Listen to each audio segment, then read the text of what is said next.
મળીશું રચીએ નવી દુનિયા, સાથે મળીશું જીતીએ દુનિયા. બીજળ બંધ નથી કરવા દો, રોજ થોડું એને વધુ વધુ આપી જશું ગગને કઠિન મનના વિચાર હકીકત બન્યા. સિદ્ધિ ફળથી આનંદ મળશે, કોશિશ કરી વધો, લક્ષ્ય બુલંદ કરો.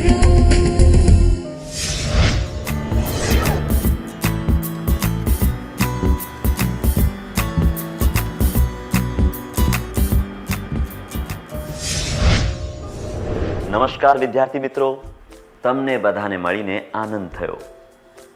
પાછળના સત્રમાં આપણે સામૂહિક ચર્ચા અને સામૂહિક ચર્ચામાં સ્વીકાર્ય વ્યવહાર વિશે શીખ્યા હતા.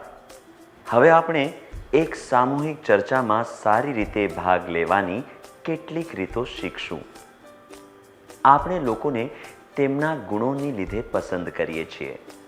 શું તમે યાદ કરીને જણાવી શકશો કે તમને તેમના કયા ગુણ પસંદ છે?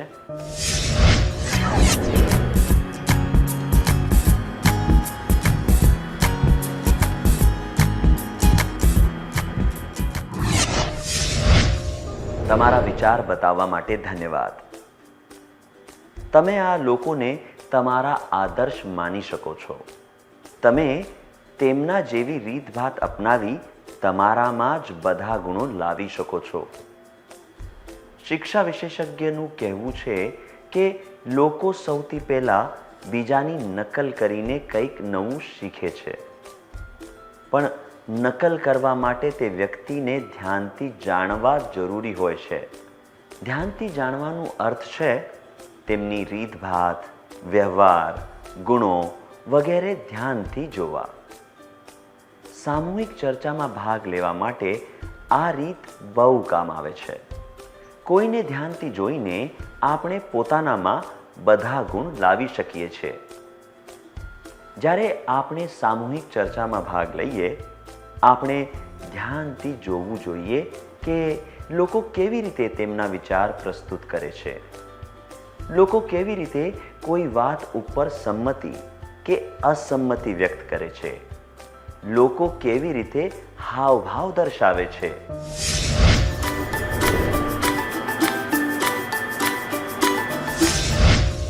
સામૂહિક ચર્ચાની કુશળતા દીપી ઉઠે માટે આપણે દરેક વાતને ધ્યાનથી જોવી જોઈએ. સામૂહિક ચર્ચાને સુધારવા માટે લોકોને ધ્યાનથી જોવા જોઈએ. બીજાઓને ધ્યાનથી જોઈને આપણે ઘણું બધું શીખીએ છીએ. આપણે જાણી શકીએ કે લોકો પોતાના વિચાર કેવી રીતે વ્યક્ત કરે છે. લોકો સંમતિ કે અસંમતિ કેવી રીતે વ્યક્ત કરે છે. ચર્ચા દરમિયાન કેવી રીતે સકારાત્મક ભૂમિકા નિભાવે છે. તેઓ બધા સામે કેવી રીતે બતાવે છે કે કોઈ વાત સાચી છે કે ખોટી વગેરે. આ બધી વાતો ઉપર ધ્યાન આપીને શીખી શકીએ છીએ કે સામૂહિક ચર્ચામાં કેવી રીતે વાત કરવી જોઈએ. વાત કરવાની રીત સિવાય આપણે બીજી બાબતો વિશે પણ ખબર પડે છે, જેમ કે યોગ્ય હાવભાવ દર્શાવવા અને પોતાની ભાવનાઓ ઉપર કાબૂ રાખવો. તો આપણે કહી શકીએ છીએ કે આપની કુશળતાને સુધારવાની પહેલી રીત છે બીજાઓને ધ્યાનથી જોવા. આગળની રીત છે ધ્યાનથી સાંભળવું. આપને સાંભળવું જોઈએ કે કેવી રીતે પોતાના અવાજમાં ફેરફાર કરીને વાત કરે છે. ધ્યાન આપીને સાંભળવાથી આપણે વિષયને સારી રીતે સમજી શકીએ છીએ. આપણે એ જાણી શકીએ છીએ કે ચર્ચા દરમિયાન કોઈ જરૂરી વાતો કહેવાઈ હતી અને કઈ વાતો જરૂરી નહોતી. આપણે ખુલ્લા મનથી સાંભળવું જોઈએ, જેથી આપણે નવા વિચારોને સમજી શકીએ. એવું કરવાથી આપણે ઘણું બધું શીખી શકીએ છીએ. શું તમને ઘરમાં, શાળામાં કે તમારા મિત્રોની વચ્ચે એવા લોકોને જોયા છે કે જે ધ્યાનથી સાંભળે છે? શું તમે પણ તેમના જેવા બનવા માંગો છો? શું તે બાબતે બધાને જણાવવા માંગો છો?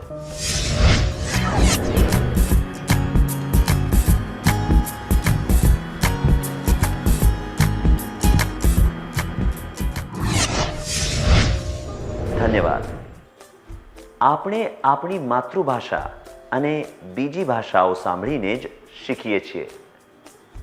એટલા માટે કહેવાય છે કે બોલતા પહેલાં સાંભળવું જરૂરી હોય છે. ધ્યાન દઈને સાંભળવાથી આપણે વિષયને સારી રીતે સમજી શકીએ છીએ. તે જાણી શકીએ છીએ કે ચર્ચા દરમિયાન કઈ વાતો જરૂરી હતી અને કઈ નહોતી. ખુલ્લા મનથી બધાની વાતો સાંભળી શકીએ છીએ, નવા વિચારો જાણી શકીએ છીએ અને ઘણું બધું શીખી શકીએ છીએ.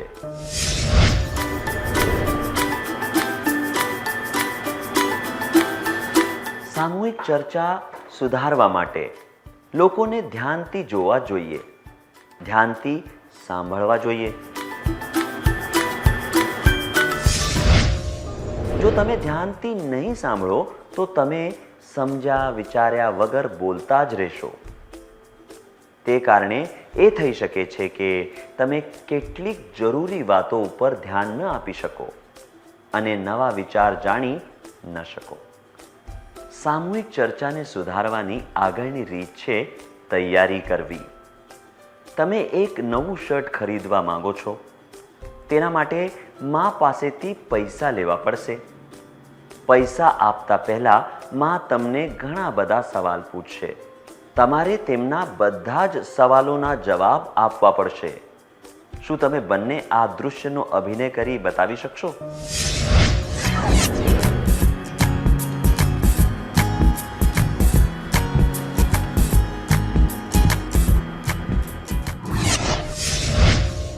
બહુ સરસ, ધન્યવાદ. મા પાસેથી પૈસા લેવા માટે તમે શું કર્યું? તમે માના સવાલોનો જવાબ દેવા માટે તૈયાર હતા. ભલે કોઈ કામ કરવું એટલું સહેલું કેમ ન હોય, પણ તૈયારી કરવાથી કામ અર્થપૂર્ણ અને સફળ થાય છે. સામૂહિક ચર્ચા પણ ત્યારે સફળ થાય જ્યારે બધા સદસ્યોએ પૂરી તૈયારી કરી હોય. તૈયારી વગરની ચર્ચા સામાન્ય વાર્તાલાપની જેમ થઈ જશે. તૈયારી કરવાનો સમય તે વાત ઉપર આધાર રાખે છે કે ચર્ચા કેટલી ઔપચારિક કે અનૌપચારિક છે. જો તમે થોડી મિનિટો માટે એ વિચારો કે તમે શું બોલવાના છો અને કેવી રીતે બોલવાના છો, તો તમે ચર્ચામાં સાર્થક રૂપે યોગદાન આપી શકશો. સામૂહિક ચર્ચાની કુશળતા સુધારવા માટે તૈયારી બહુ જ જરૂરી હોય છે. સામૂહિક ચર્ચાને સુધારવા માટે લોકોને ધ્યાનથી જોવા જોઈએ, ધ્યાનથી વાતો સાંભળવી જોઈએ, તૈયારી કરવી જોઈએ. તૈયારી કર્યા વગર ચર્ચા અર્થહીન અને ઉદ્દેશહીન વાતચીતની જેમ બની જાય છે. સામૂહિક ચર્ચા સુધારવાની આગળની રીત છે અભ્યાસ. શું તમે આ કરીને બતાવી શકો છો કે તમે લખતા અને ચિત્ર બનાવતા કેવી રીતે શીખ્યા હતા? શું તમે તે બાબતમાં બધાને જણાવવા ઈચ્છો છો?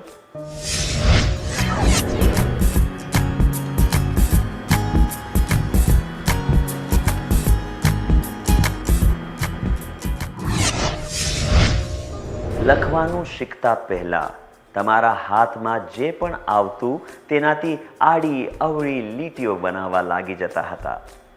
જેમ કે ચોક, પેન્સિલ કે પેનથી કોઈ પણ પ્રકારની લીટી બનાવવી. પછી તમે સીધી અને ગોળાકાર બનાવવા લાગી ગયા. તે પછી લીટીઓને જોડીને અક્ષર લખતા શીખ્યા. બીજા શબ્દોમાં કહીએ તો તમે વારંવાર પ્રયત્ન કરતા રહ્યા. જેમ કે કહેવત છે કે અભ્યાસ કરતા કરતા જડ પણ સજીવ થઈ જાય. તેવી જ રીતે સામૂહિક ચર્ચાની કુશળતા પણ અભ્યાસ કરવાથી સુધરે છે. મિત્રો સાથે બેસીને પણ કોઈ વિષય પર ચર્ચા કરવાથી પણ તમે સામૂહિક ચર્ચાનો અભ્યાસ કરી શકો છો. આ રીતના અભ્યાસથી તમે ઔપચારિક અને ગંભીર સામૂહિક ચર્ચામાં ભાગ લેવાનો આત્મવિશ્વાસ મેળવી શકો છો. સામૂહિક ચર્ચાને સુધારવા માટે લોકોને ધ્યાનથી જોવા જોઈએ, ધ્યાનથી વાતો સાંભળવી જોઈએ, તૈયારી કરવી જોઈએ, અભ્યાસ કરવો જોઈએ.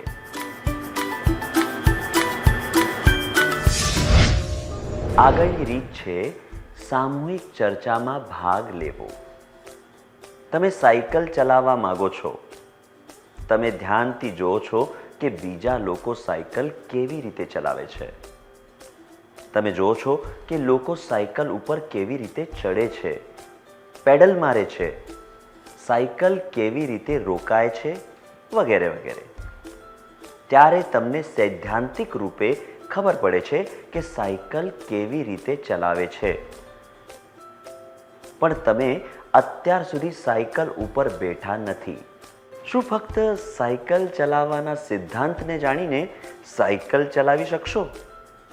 બિલકુલ નહીં. ફક્ત સિદ્ધાંતોને પ્રયોગમાં લાવવા જરૂરી હોય છે. શું હવે આપણે એક પ્રવૃત્તિ કરીએ? કલ્પના કરો કે કોઈ વ્યક્તિ ફક્ત સાયકલ ચલાવવાના સિદ્ધાંતોને આધારે સાયકલ ચલાવવાની કોશિશ કરી રહ્યો છે.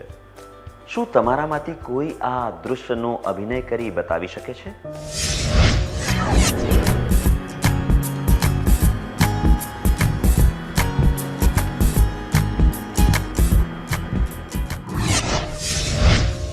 સરસ અભિનય કર્યો તમે. ધન્યવાદ. કોઈ પણ કુશળતા, જેમ કે સાયકલ ચલાવવી, ખાવાનું પકડવું, તરવું વગેરે માટે અભ્યાસ કરવો જરૂરી હોય છે. તેવી જ રીતે સામૂહિક ચર્ચાની સાચી પરીક્ષા ત્યારે હોય છે જ્યારે તમે વાસ્તવમાં કોઈ ચર્ચામાં ભાગ લઈને તમારા જ્ઞાનને ઉપયોગમાં લાવો છો. સામૂહિક ચર્ચામાં ભાગ લઈને આપણે આપણો આત્મવિશ્વાસ વધારી શકીએ છીએ. શરૂઆતમાં તમે નાની મોટી ભૂમિકા નિભાવી શકો છો. ઉદાહરણ તરીકે, તમે ધ્યાનથી વાતો સાંભળી શકો છો અને કોઈ સારા વિચાર ઉપર પ્રશંસા કરી શકો છો. સામૂહિક ચર્ચા દરમિયાન અગત્યની વાતો લખી લેવાથી મદદ મળી શકે છે. પછી તમે સક્રિય રૂપે ભાગ લઈ શકો છો, જેમ કે કોઈના દ્વારે કહેલી વાત માટે યોગ્ય ઉદાહરણ આપવું. સામૂહિક ચર્ચાને સુધારવા માટે લોકોને ધ્યાનથી જોવા જોઈએ, ધ્યાનથી વાતો સાંભળવી જોઈએ, તૈયારી કરવી જોઈએ, અભ્યાસ કરવો જોઈએ, ચર્ચામાં ભાગ લેવો જોઈએ. હવે આપણે એક પ્રવૃત્તિ કરીશું. તમારે 8 લોકોનો સમૂહ બનાવીને બેસવાનું છે. સમૂહમાં તમે આ બધામાંથી કોઈ એક વિષય ઉપર ચર્ચા કરી શકો છો. શું ફિલ્મોમાં ગીતો હોવા જોઈએ? પ્રયત્ન ક્યારેય વ્યર્થ નથી જતા. શાળામાં ભાષણ આપવાની કુશળતા પણ શીખડાવવી જોઈએ અને બાળકોએ માતા પિતા સાથે સમય વિતાવવો જોઈએ. પ્રત્યેક સમૂહમાંથી એક છાત્રે ચર્ચામાં જણાવેલા વિચાર અને સૂચનો લખવાના છે અને ચર્ચા પછી વર્ગની સામે જણાવવાના છે. શું તમે બધા જ તૈયાર છો?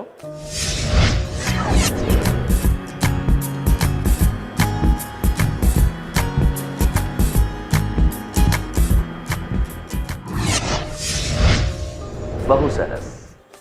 તમને બધાને અભિનંદન છે. ધન્યવાદ. તમે સામૂહિક ચર્ચાથી શું શીખ્યા? સામૂહિક ચર્ચામાં ભાગ લેવાથી આપણે તે વિષયની બાબતમાં નવી વાતો જાણવાનો મોકો મળે છે અને જ્ઞાન વધે છે. આપણે પણ સમજી લઈએ છીએ કે લોકો કોઈ વિષયની બાબતમાં કેવી રીતે વિચારે છે અને પોતાના વિચાર વ્યક્ત કરે છે.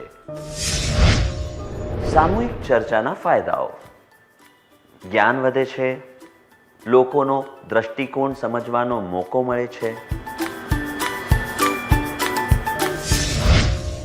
આપણને લોકોના વિચાર સાંભળવાની તક મળે છે, ચર્ચા દરમિયાન બહુ જ અર્થપૂર્ણ વાતો થાય છે, એટલા માટે આપણે તર્કસંગત રીતે વિચારતા શીખીએ છીએ. સામૂહિક ચર્ચાના ફાયદાઓ: જ્ઞાન વધે છે, લોકોનો દ્રષ્ટિકોણ સમજવાનો મોકો મળે છે, આપણે તર્કસંગત રીતે વિચારતા શીખીએ છીએ, આપણે તર્કસંગત રીતે વિચારતા શીખીએ છીએ. સામૂહિક ચર્ચામાં ભાષાને લગતી કુશળતા અને પ્રોત્સાહન મળે છે. ચર્ચા દરમિયાન આપણે શીખીએ છીએ કે આપણા વિચારોને કેવી રીતે વ્યક્ત કરવા જોઈએ. સામૂહિક ચર્ચાના ફાયદાઓ: જ્ઞાન વધે છે, લોકોનો દ્રષ્ટિકોણ સમજવાનો મોકો મળે છે, આપણે તર્કસંગત રીતે વિચારતા શીખીએ છીએ, આત્મવિશ્વાસ વધે છે, આપણે લોકોને ધ્યાનથી જોતા શીખીએ છીએ, ભાષાને લગતી કુશળતા પણ સુધરે છે. સામૂહિક ચર્ચા દરમિયાન આપણે વિચારોને જાણી શકીએ છીએ. આપણને તે ખબર પડે છે કે લોકો પોતાના વિચારો કેવી રીતે વ્યક્ત કરે છે. આ અનુભવથી લોકો પ્રત્યે અને દુનિયા પ્રત્યે આપણો દ્રષ્ટિકોણ બદલાય છે. જ્યારે આપણે કોઈની સાથે અસંમત થતા હોઈએ છીએ તો સમસ્યાઓની ઉકેલ લાવવાની કુશળતામાં સુધારો આવે છે. ઘણા વિચારો સાંભળતી વખતે જ્યારે આપણે કોઈ વિચાર સાથે સંમત થઈએ તો આપણે આપણા નિર્ણયો લેવાની કુશળતા પણ સુધરે છે. તો આપણે કહી શકીએ છીએ, સામૂહિક ચર્ચાના ફાયદાઓ: જ્ઞાન વધે છે, લોકોનો દ્રષ્ટિકોણ સમજવાનો મોકો મળે છે, આપણે તર્કસંગત રીતે વિચારતા શીખીએ છીએ, આત્મવિશ્વાસ વધે છે, આપણે લોકોને ધ્યાનથી જોતા શીખીએ છીએ, ભાષાને લગતી કુશળતા પણ સુધરે છે. સમસ્યાઓનો ઉકેલ લાવવાની કુશળતામાં સુધારણા આવે છે, નિર્ણય લેવાની કુશળતામાં સુધારણા આવે છે, આપણો દ્રષ્ટિકોણ બદલાય છે. શું હવે આપણે સત્રનો સાર સંક્ષિપ્તમાં કરી લઈએ?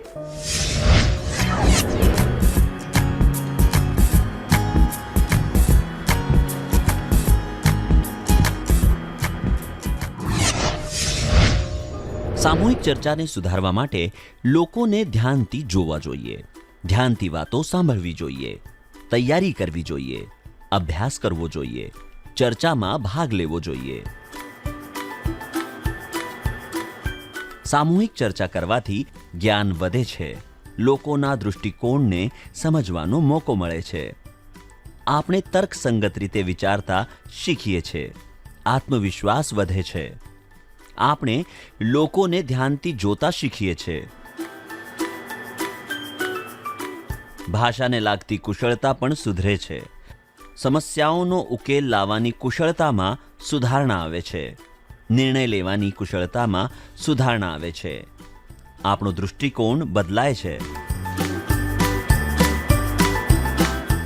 આટલી સરસ રીતે સાર સંક્ષિપ્ત કરવા માટે ધન્યવાદ. આ બધી વાતોને સારી રીતે સમજીને યાદ કરવા માટે શું આપણે થોડું ઘરકામ લખી લઈએ?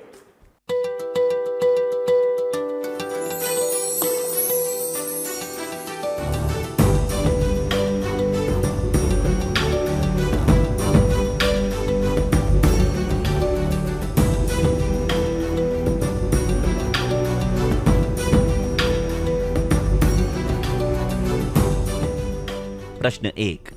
તમારા શિક્ષિકાએ ઘોષણા કરી છે કે શાળામાં થવાવાળા વિજ્ઞાન પ્રદર્શનના સંદર્ભમાં એક સામૂહિક ચર્ચા રાખવામાં આવશે. તમે ક્યારેય સામૂહિક ચર્ચામાં ભાગ નથી લીધો. તમે શું કરશો? જવાબ: ચર્ચામાં જતા પહેલા હું સારી રીતે વિચાર કરીશ કે ચર્ચાને રસપ્રદ અને જાણકારીથી ભરપૂર કેવી રીતે બનાવી શકાય. હું વિચાર વિમર્શ કર્યા વગર ચર્ચામાં ભાગ લેવા જઈશ, જેથી હું ત્યાં જઈને કંઈક શીખી શકું. હું ચર્ચામાં ભાગ લેવા નહીં જાઉં. પ્રશ્ન 2. સામાજિક જ્ઞાનના વર્ગ દરમિયાન સામૂહિક ચર્ચા માટે તમારા સમૂહને આ વિષય મળ્યો છે, ભારતમાં વરસાદ. આ વિષયમાં તમારા પાઠ્યપુસ્તકમાં જે જાણકારી આપી છે તે તમને સારી રીતે યાદ છે. ચર્ચા દરમિયાન તમે કેવો વ્યવહાર કરશો? જવાબ: બીજા સદસ્યો વાત કરે તે પહેલાં જ હું બધી માહિતી જણાવી દઈશ. આ ચર્ચામાં હું કોઈ નવી વાત શીખી શકીશ નહીં, એટલે હું સમૂહમાં બેસીશ પણ બીજા કોઈ કાર્યમાં વ્યસ્ત રહીશ. હું બધાની વાત ધ્યાનથી સાંભળીશ અને કોઈ નવી માહિતી આપવાની કોશિશ કરીશ. જો કોઈ માહિતી રહી ગઈ હોય તો તે પણ બતાવીશ.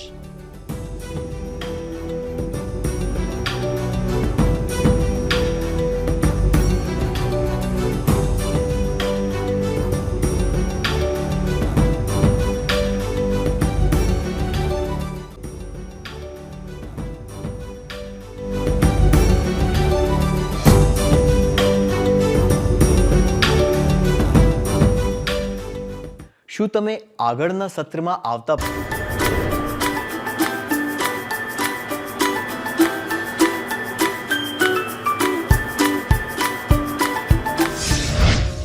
નમસ્કાર છાત્રો, શું યોગ્ય જવાબ જાણવા માટે તૈયાર છો?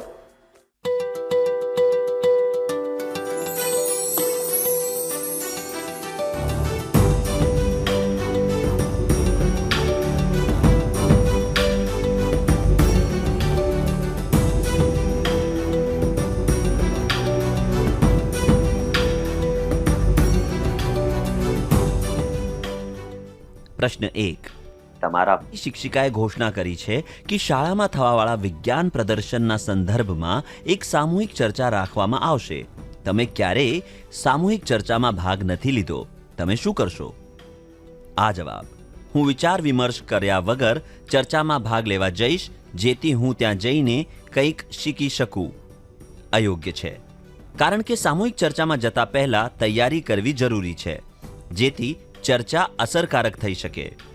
આ જવાબ: હું ચર્ચામાં ભાગ લેવા નહીં જાઉં પણ અયોગ્ય છે. આથી ખબર પડે છે કે તમે સામૂહિક ચર્ચાની કુશળતાને સુધારવાની એક સારી તક ગુમાવી રહ્યા છો. આ જવાબ: ચર્ચામાં જતા પહેલા હું સારી રીતે વિચાર કરીશ કે ચર્ચાને રસપ્રદ અને જાણકારીથી ભરપૂર કેવી રીતે બનાવી શકાય. યોગ્ય છે. આથી ખબર પડે છે કે તમે સામૂહિક ચર્ચાને અસરકારક બનાવવાનો પૂરો પ્રયાસ કરી રહ્યા છો અને વિષય સંબંધિત તમારી જાણકારી પણ વધારી રહ્યા છો. તમે કયો જવાબ પસંદ કર્યો?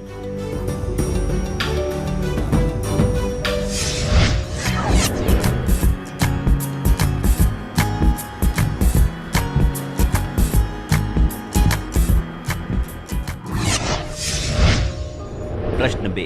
સામાજિક જ્ઞાનના વર્ગ દરમિયાન સામૂહિક ચર્ચા માટે તમારા સમૂહને આ વિષય મળ્યો છે: ભારતમાં વરસાદ. આ વિષયમાં તમારા પાઠ્યપુસ્તકમાં જે જાણકારી આપી છે તે તમને સારી રીતે યાદ છે. ચર્ચા દરમિયાન તમે કેવો વ્યવહાર કરશો? આ જવાબ: આ ચર્ચામાં હું કોઈ નવી વાત શીખીશ નહીં, એટલે હું સમૂહમાં બેસીશ પણ બીજા કોઈ કાર્યમાં વ્યસ્ત રહીશ. અયોગ્ય છે, કારણ કે તમે ધ્યાનથી સાંભળવું અને સક્રિય રૂપે ભાગ લેવા જેવી મહત્વપૂર્ણ બાબતો ઉપર ધ્યાન નથી આપી રહ્યા છો. સામૂહિક ચર્ચામાં ભાગ લેવા માટે આ રીતનો વ્યવહાર જ યોગ્ય હોય છે. આ જવાબ: બીજા સદસ્યો વાત કરે તે પહેલાં જ હું બધી માહિતી જણાવી દઈશ પણ અયોગ્ય છે. એ દર્શાવે છે કે તમે બીજાઓને બોલવાની તક નથી આપવા માંગતા અને ચર્ચા ઉપર પ્રભાવી થઈ રહ્યા છો.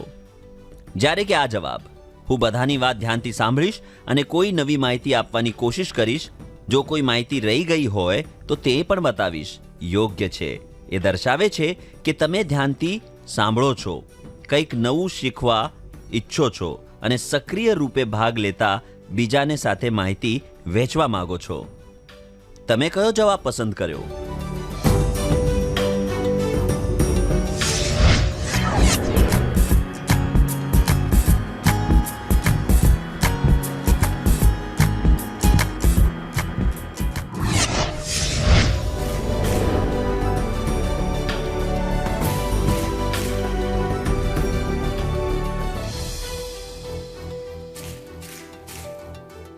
જે છાત્રોના બધા જ જવાબ સાચા હતા તેમને અભિનંદન છે.